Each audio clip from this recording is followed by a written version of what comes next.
Welcome to my channel guys. Finally मैं आज आपके लिए एक बार फिर न्यू वीडियो को एक्सप्लेन करने के लिए ले आया हूँ और इस बार सोनिक द हेजहॉग का पार्ट 2 है। तो जल्दी से जल्दी जिन लोगों ने मेरा चैनल सब्सक्राइब नहीं किया और मेरे चैनल पर न्यू है, मेरे चैनल को सब्सक्राइब कर दें और बेल आइकन को कर दें प्रेस। और चले चलते हैं वीडियो की जानिब। तो गाइस मूवी का स्टार्ट वहीं से होता है जहाँ से सोनिक डॉक्टर रोबोटनिक को मशरूम आइलैंड पर भेज देते हैं उन रिंग्स के थ्रू। डॉक्टर रोबोटनिक इस आइलैंड से निकलने के लिए काफ़ी ताबड़तोड़ मेहनत करते हैं कि वो सोनिक के बाल को इस्तेमाल करते हैं जो इनके पास रह जाता है। उनकी वजह से वो एक पोर्टल रेडी करते हैं जिसमें से कुछ लोग पोर्टल में से बाहर आ जाते हैं और डॉक्टर रोबोटनिक उनको शो करवाते हैं कि जैसे वो मर गए हैं। बट जैसे ही वो लोग डॉक्टर रोबोटनिक के पास आते हैं तो डॉक्टर रोबोटनिक उन पर अटैक कर देते हैं और उनको मार कर जैसे ही उस पोर्टल से निकल कर ग्रीन हिल्स की तरफ निकल रहे होते हैं तो वो देखते हैं कि उस पोर्टल में से एक नया सोनिक बाहर निकल आता है जिसको डॉक्टर रोबोटनिक देखकर एकदम से डर जाते हैं। वो रेड कलर का सोनिक जब पोर्टल में से बाहर आता है वो डॉक्टर रोबोटनिक से सबसे पहली बात यही पूछता है कि उसके हाथ में सोनिक का बाल ब्लू कलर का कहाँ से आया। तो वो डॉक्टर रोबोटनिक उस सोनिक से कहते हैं कि वो एक ऐसे सोनिक द हेजहॉग को जानते हैं जो कि रियल वर्ल्ड यानी कि ग्रीन हिल्स में रहता है। तो वो सोनिक जिसका नाम नकलस है वो कहता है डॉक्टर रोबोटनिक को तुम जितना जल्दी हो सके मुझे उस सोनिक के पास ले जाओ, मुझे कुछ ऐसी इन्फॉर्मेशन चाहिए उस सोनिक से जो मेरे लिए बहुत ज़्यादा इंपॉर्टेंट है। और दूसरी जानिब हम देखते हैं ग्रीन हिल्स में कुछ लोग चोरी कर रहे होते हैं तो सोनिक वहाँ पर पहुँच जाता है, उन लोगों को पकड़ लेता है और उनकी वैन को कंट्रोल कर लेता है ताकि उनको पुलिस के हवाले करे। But condition out of control हो जाती है और सोनिक वहाँ पर एक गड़बड़ कर देता है जिसकी वजह से उस वैन में बहुत बड़ा ब्लास्ट हो जाता है और देखते ही देखते उस सिटी में एक छोटा ब्लास्ट होता है जिसकी वजह से काफ़ी नुकसान हो जाता है और सोनिक वहाँ से भाग जाता है और पुलिस उन चोरों को पकड़ लेती है। बट सोनिक की वजह से नुकसान ज़्यादा हो जाता है। अगले सीन में देखते हैं कि हम जॉन और सोनिक एक बोट में बैठे हुए हैं और जॉन सोनिक से कहता है कि तुम्हारी वजह से लास्ट नाइट ग्रीन हिल में बहुत ज़्यादा नुकसान हुआ है। तो सोनिक जॉन से कहता है कि मैं अपनी ताकतों को ग्रीन हिल के सामने प्रूव करना चाहता हूँ। तो सोनिक से जॉन कहता है कि तुम्हें अपनी शक्तियों को प्रूव करने की ज़रूरत नहीं है, तुम जस्ट एक नॉर्मल लाइफ जियो, तुम वैसे ही सुपर हीरो, तुम वैसे ही बहुत से लोगों को इम्प्रेस कर चुके हो। अगले सीन में हम देखते हैं कि जॉन और एलिसा उसकी सिस्टर की शादी पर जा रहे हैं और सोनिक उन दोनों को रिंग के थ्रू एक पोर्टल खोल कर देता है और कहता है कि अच्छा टाइम स्पेंड करना और लाइफ खूब एंजॉय करना। और जाते ही जाते वो जॉन को एक रिंग देता था और कहता है कि अगर कोई इमरजेंसी पड़े तो ये रिंग तुम्हारे काम ज़रूर आएगी।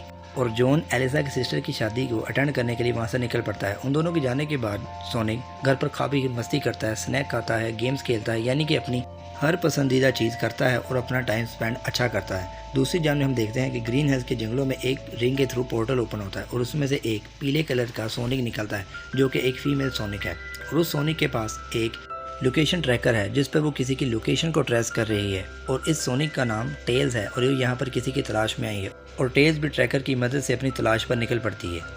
सोनिक अपने घर पर वीडियो गेम्स खेलकर एंजॉय कर रहा होता है कि इतने में लाइट चली जाती है। उसे कुछ अच्छा फील नहीं होता। अचानक दरवाजे पर नॉक होना स्टार्ट हो जाती है।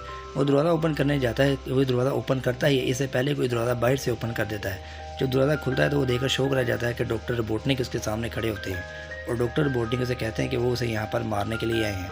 डॉक्टर रोबोटनिक को अपने सामने देखकर सोनिक बेहद गुस्से में आ जाता है और डॉक्टर रोबोटनिक को मारने के लिए अपना पंच बनाकर उसकी तरफ बढ़ ही रहा होता है कि डॉक्टर रोबोटनिक के पीछे से नकलस आ जाता है और नकलस देखते ही देखते एक पंच सोनिक को मारता है और सोनिक एकदम शौक रह जाता है अपने जैसे ही सोनिक को देखकर उन दोनों में काफ़ी फाइट होती है। बट नकलस ज़्यादा पावरफुल होता है सोनिक से और सोनिक को काफ़ी मारता है और सोनिक को पकड़ लेता है। नकलस सोनिक से जादुई एमराल्ड के बारे में पूछता है जिसको हासिल करके वो बहुत ज़्यादा ताकतवर हो जाएगा जो कि एक ओल आइलैंड पर मौजूद है। सोनिक कहता है कि उसे इस बारे में कुछ भी नहीं पता और देखते ही देखते वहाँ पे एक पुलिस कार आ जाती है और नकलस को उड़ा देती है और उस कार में कोई और नहीं बल्कि टेल्स होती है। टेल्स सोनिक को उस कार में बिठा कर लेके निकल जाती है वहाँ से। इतने में नकलस भी उनके पीछे तेज़ भाग रहा होता है और उनकी कार पर अटैक करता है और उनकी कार एक खाई से नीचे गिर जाती है। बट टेल्स क्योंकि उड़ सकती है जिसकी वजह से उनकी जान को कोई नुकसान नहीं होता और टेल्स सोनिक को अपने साथ वहां से उड़ाकर उसके घर ले जाती है। और दूसरी जानब जब डॉक्टर रोबोटनिक को पता चलता है कि नकलस यहाँ पर एमराल्ड की जादुई शक्ति लेने आया है तो वो भी लालची हो जाते हैं। वो उसी वक्त अपने ड्रोन मशीन को अपने साथ ले आते हैं और वहाँ पर पहुँच जाते हैं जहाँ पर नकलस मौजूद है। वो नकलस के पास आते हैं और नकलस को कहते हैं कि अगर तुम सोनिक को पकड़ कर मेरे हवाले कर दोगे तो जादुई एमराल्ड और उस आइलैंड को ढूंढने में मैं तुम्हारी मदद करूँगा। नकलस कहता है कि मुझे ये डील मंजूर है और उन दोनों में कमिटमेंट हो जाती है और वो दोनों सोनिक और आइलैंड की तलाश में निकल पड़ते हैं। सोनिक अपने घर पर आ जाता है और सोनिक और टेल उस मैप को चेक करने लग जाते हैं। इतने में से उस मैप में से एक ब्लू कलर की लाइट निकलने लग जाती है और देखते ही देखते वो लाइट में से एक बहुत बड़ा ओल निकलता है जो कि सोनिक को बताता है कि वो एक खास सोनिक है और उसका दिल काफ़ी साफ है। वो सोनिक को बताता है कि यहाँ से कई दूर एक ओल आइलैंड है जहाँ पर जादुई एमराल्ड की शक्तियाँ उसे मिलेंगी। ओल सोनिक से कहता है कि अगर तुम उस ओल आइलैंड की तलाश में जाना चाहते हो तो तुम्हें इस मैप को फॉलो करना पड़ेगा जो इस पर एड्रेस मौजूद है, तो तुम इजीली उस आइलैंड पर पहुंच जाओगे और तुम्हें जल्दी करनी होगी इससे पहले कि डॉक्टर रोबोटनिक और नकलस उस आइलैंड पर पहुंच जाए और जादुई एमराल्ड को चुरा कर उसका मिस यूज करें और पूरी दुनिया को तबाह कर दें। ओल की बात सुनने के बाद टेल सोनिक से कहती है कि हमें टाइम वेस्ट नहीं करना चाहिए और मैप को फॉलो करते हुए सीधा यहाँ से आइलैंड के लिए निकलना चाहिए। वहाँ दूसरी जानिब डॉक्टर रोबोटनिक और नकलेस को भी सोनिक के प्लान का पता चल जाता है कि वो ओल आइलैंड की तलाश में मैप को फॉलो करते हुए आइलैंड की तरफ ही निकल रहा है और वो भी उसके पीछे निकल पड़ते हैं। मैप एड्रेस को फॉलो करते हुए टेल और सोनिक ओल आइलैंड पर पहुंच जाते हैं, जो कि बहुत एक हॉरर टाइप होता है। एक सामने की दीवार पर 7 हीरे लगने की जगह खाली होती है। सोनिक टेल से कहता है कि यहाँ से हीरे कहाँ गए, तो टेल कहती है ऐसे कई सौ साल पहले यहाँ पर 7 मुख्तलिफ किस्म के हीरे थे, जिनको द ग्रेट सोनिक ने एक बहुत बड़े हीरे में कन्वर्ट कर दिया और उसको एमरल्ड डायमंड का नाम दिया। और उस हीरे की मदद से द ग्रेट सोनिक ने बहुत सी लड़ाइयाँ लड़ी और बहुत से दुश्मनों को मारा। बट उस एमरल्ड की जादुई शक्तियों में द ग्रेट सोनिक इतना खो गए थे कि वो नाइंसाफी पर उतर आए थे। तो देखते देखते एक ओल की टीम ने द ग्रेट सोनिक से वो जादुई एमरल्ड छीन लिया और लाकर अपने ओल आइलैंड पर रख लिया। तब से लेकर आज तक वो एमरल्ड की जादुई शक्तियों वाला डायमंड ओल आइलैंड पर ही मौजूद है और कोई भी आज तक वहाँ पर पहुंच नहीं पाया। सोनिक जैसे ही उस ओल को टच करता है तो उसमें से एक ग्रीन लैंड निकलती है। वो ओल सोनिक को एक की स्टोन देता है, जो कि एड्रेस होता है उस आइलैंड पर जाने का जहाँ पर द ग्रेट एमरल्ड मौजूद है। की स्टोन जैसे ही सोनिक के हाथ लगता है तो वहाँ पर डॉक्टर रोबोटनिक और नकलेस आ जाते हैं। डॉक्टर रोबोटनिक अपने ड्रोन्स की मदद से सोनिक और टेल को चारों तरफ से घेर लेते हैं और वो सोनिक से कहते हैं कि जितना जल्दी हो सके वो की स्टोन हमारे हवाले कर दे, वरना वो ड्रोन से। बट सोनिक और टेल रोबोटनिक और नकलेस को चकमा देकर वहाँ से भाग निकलते हैं, जिस पर नकलेस को बेहद गुस्सा आ जाता है और वो भी सोनिक को पकड़ने के लिए सोनिक का पीछा करने लग जाता है। सोनिक रिंग का इस्तेमाल करके उस जगह से निकलने ही वाला होता है कि एक चट्टान से उसका पांव स्लिप हो जाता है और रिंग उससे खो जाती है। नकलेस वहाँ पर आ जाता है और सोनिक को पकड़ लेता है और उसे एमरल्ड के बारे में पूछता है। सोनिक फिर नकलेस से कहता है कि मुझे इस बारे में नहीं पता और तुम मुझसे इतनी नफरत क्यों करते हो। तो नकलेस उसे बताता है कि जब नकलेस छोटा था तो नकलेस के गाँव के लोगों की लड़ाई सोनिक के गाँव के लोगों से हुई। वो भी उस जंग में जाना चाहता था, बट नकलेस के फादर ने उसे मना किया कि उसके साथ नहीं जाना और उस दिन से लेकर आज तक वो अपने बाप का वेट ही कर रहा है, उसका फादर कभी वापस नहीं आए। और नकलेस कहता है इस वजह से वो सोनी से बहुत नफरत करता है। इतने में टेल्स इलेक्ट्रिक बेल्ट से नकलेस को बांध देती है और सोनी को कहती है कि चलो यहाँ से चले। बट सोनिक वो की स्टोन टेल्स की तरफ फेंकता है और उसे कहता है यहीं लेकर यहाँ से चले जाओ। बट वो की स्टोन टेल्स के पकड़ने से पहले डॉक्टर रोबोटनिक उस की स्टोन को पकड़ लेते हैं और ड्रोन से टेल पर अटैक कर देते हैं और टेल जख्मी हो जाती है और नकलेस और डॉक्टर रोबोटनिक की स्टोन को लेकर वहाँ से निकल जाते हैं।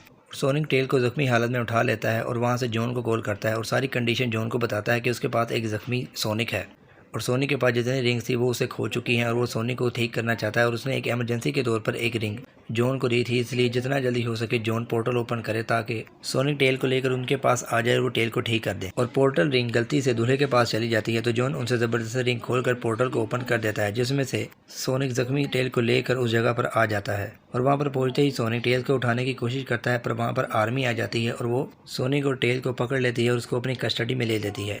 जॉन और एलिसा ऑफिसर से कहते हैं कि सोनिक और टेल खतरनाक जानवर नहीं है, बट वो जॉन की बात नहीं मानते और जॉन को भी अपनी कस्टडी में ले जाते हैं और उन दोनों को पकड़कर अपने साथ हेडक्वार्टर में ले जाते हैं, जहाँ पर वो सोनिक और टेल को एक पिंजरे में बंद कर देते हैं। बट एलिसा वहाँ पर जॉन और सोनिक को छुड़वाने आ जाती है और उन दोनों को वहाँ से आज़ाद करवा कर लेकर निकल जाती है। और दूसरी जानिब डॉक्टर रोबोटनिक और नकलेस की स्टोन की मदद से उस आइलैंड पर पहुंच जाते हैं, जहां से रास्ता एमरल्ड डायमंड की तरफ जाता है। डॉक्टर रोबोटनिक उस की स्टोन को जैसे ही जमीन पर बने हुए एक सिंबल पर लगाते हैं और देखते ही देखते उस की स्टोन में से ऊर्जा निकलने लग जाती है और उस की स्टोन की मदद से समुद्र के बीच में वो रास्ता खुल पड़ता है जहाँ पर एमरल्ड की जादुई शक्तियों वाला डायमंड मौजूद है। और डॉक्टर रोबोटनिक और नकलेस समुद्र के बीच में खुलने वाले आइलैंड की तरफ निकल पड़ते हैं ताकि वो वहाँ से जादुई एमरल्ड को हासिल कर सकें। और हम देखते हैं कि सोनिक भी पानी पर बहुत तेज़ भागता भागता उस एमरल्ड आइलैंड की तरफ भाग रहा है, जहाँ पर डॉक्टर रोबोटनिक और नकलेस एमरल्ड की जादुई शक्तियाँ हासिल करने के लिए जा रहे हैं। डॉक्टर रोबोटनिक और नकलेस फाइनली उस जगह पर पहुँच जाते हैं जहाँ पर एमरल्ड डायमंड मौजूद है और उसे हासिल करने ही वाले होते हैं कि वहाँ पर सोनिक आ जाता है, जिसको देखकर नकलेस को बेहद गुस्सा आ जाता है। और नकलेस सोनिक से कहता है कि हर चीज़ मजाक नहीं होती और सोनिक नकलेस से कहता है कि मैं तुम्हें जादुई एमरल्ड का मिसयूज़ करने नहीं दूंगा। और देखते ही देखते उन दोनों में फ़ाइट स्टार्ट हो जाती है। सोनिक और नकलेस जैसे फाइट में बिजी होते हैं तो मौके का फ़ायदा उठाते हुए डॉक्टर रोबोटनिक एमरल्ड डायमंड को पकड़ने वाले होते हैं। तो सोनिक नकलेस से कहता है कि हम दोनों को लड़ाई में बिजी करके डॉक्टर रोबोटनिक जादुई एमरल्ड को चुरा रहा है। तो नकलेस कहता है तुम मुझसे झूठ मत बोलो, बट रोबोटनिक कहता है कि पीछे टर्न करके देखो। वो जैसे ही पीछे देखता है तो डॉक्टर रोबोटनिक एमरल्ड को चुरा रहे होते हैं। तो नकलेस डॉक्टर रोबोटनिक को रोकता है और उन्हें कहता है कि हम दोनों के बीच में डील हुई थी कि अगर मैं सोनिक को जिंदा तुम्हारे हवाले करूँ तो तुम एमरल्ड की जादुई शक्तियाँ मेरे हवाले करोगे, बट तुम अपनी ज़बान से फिर रहे हो। तो डॉक्टर रोबोटनिक कहते हैं मैं बेवकूफ़ नहीं हूँ, एक गले सड़े सोनिक के एवज़ में इतनी ताकतवर जादुई एमरल्ड की शक्तियाँ तुम्हारे हवाले कर दूँ। और जैसे ही डॉक्टर रोबोटनिक एमरल्ड की जादुई शक्तियों वाले डायमंड को टच करते हैं तो उसकी सारी ऊर्जा उनके अंदर आ जाती है और वो ताकतवर हो जाते हैं और शक्तियाँ हासिल करने के बाद वहाँ से निकल जाते हैं। और देखते ही देखते उस गुफा में बहुत ज़्यादा पानी आ जाता है और जिसके अंदर नकलेस और सोनिक को मरने के लिए डॉक्टर रोबोटनिक छोड़कर खुद वहाँ से निकल जाते हैं। उस पानी के अंदर नकलेस के ऊपर एक पिलर गिर जाता है, जिसकी वजह से नकलेस अपने आप को हिला नहीं पाता, बट सोनिक नकलेस की हेल्प करता है और वो दोनों पानी पानी से जिंदा बचकर बाहर आ जाते हैं। सोनिक नकलस से कहता है कि हम दोनों को मिलकर डॉक्टर रोबोटनिक को रोकना चाहिए ताकि वो एमरल्ड की जादुई शक्तियों का मिस यूज़ ना करे, ताकि लोगों को भी उनसे नुकसान ना हो। डॉक्टर रोबोटनिक जादुई शक्तियाँ हासिल करने के बाद वहाँ से सीधा ग्रीन हिल्स में चला जाता है, जहाँ पर पार्ट 1 में उनकी काफ़ी इंसल्ट हुई थी और वो पूरे शहर को कहता है कि अब तुम लोगों की सज़ा की बारी है, और ग्रीन हिल में बहुत बड़ा ट्विस्टर बना देते हैं जिसमें बहुत ज़्यादा ताकतें मौजूद होती हैं। नकलस और सोनिक भी डॉक्टर रोबोटनिक से मुकाबला करने के लिए ग्रीन हिल्स आ जाते हैं, जहाँ पे वो देखते हैं कि डॉक्टर रोबोटनिक ने एक बहुत बड़ा रोबोट रेडी किया है जिसकी मदद से वो ग्रीन हिल के लोगों पर अटैक करना चाहते हैं, पूरे ग्रीन हिल को ख़त्म करना चाहते हैं। और नकलस, टेल और सोनिक मिलकर एक प्लान बनाते हैं कि हम लोग मिलकर डॉक्टर रोबोटनिक पर अटैक करेंगे और उनके तमाम ड्रोन्स और उसके रोबोट को ख़त्म कर देंगे। वो तीनों डॉक्टर रोबोटनिक के ड्रोन्स को ख़त्म कर देते हैं, पर डॉक्टर रोबोटनिक सोनिक पर अटैक कर देते हैं और सोनिक इंजर्ड होकर एक साइड पर गिर जाता है। टेल्स और नकलस के अटैक की वजह से जादुई एमरल्ड डॉक्टर रोबोटनिक से खो जाता है और उस बिल्कुल सोनिक के सामने गिर जाता है। सोनिक जैसे ही एमरल्ड को अपने हाथों में उठाता है तो एमरल्ड डायमंड उसके हाथों में टूट जाता है और वो बिखर जाता है और 7 छोटे छोटे डायमंड उसमें से निकल आते हैं। वो 7 डायमंड एक दूसरे के साथ मिल जाते हैं जिसकी वजह से एक जादुई रिंग बन जाती है और वो एमरल्ड में कन्वर्ट हो जाते हैं, जिसे सोनिक पहन लेता है और बहुत ज़्यादा पावरफुल हो जाता है। टेल्स और नकलस सोनिक का नया अवतार देखकर शौक में रह जाते हैं। वो देखते हैं कि टेल द ग्रेट सोनिक बन गया है और उसमें बहुत ज़्यादा जादुई शक्तियाँ आ गई हैं। सोनिक जादुई शक्तियों से डॉक्टर रोबोटनिक पर एक ही अटैक करता है, जिसकी वजह से वो अपने रोबोट से गिर जाते हैं और वो डॉक्टर रोबोटनिक के रोबोट को भी डिस्ट्रॉय कर देता है और उसको ख़त्म कर देता है और डॉक्टर रोबोटनिक रोबोट से नीचे गिर के मर जाते हैं और स्टोरी यहाँ पर एंड हो जाती है। टेल्स और नकलस को भी जॉन और एलिसा सोनिक की तरह अपने पास रख लेते हैं।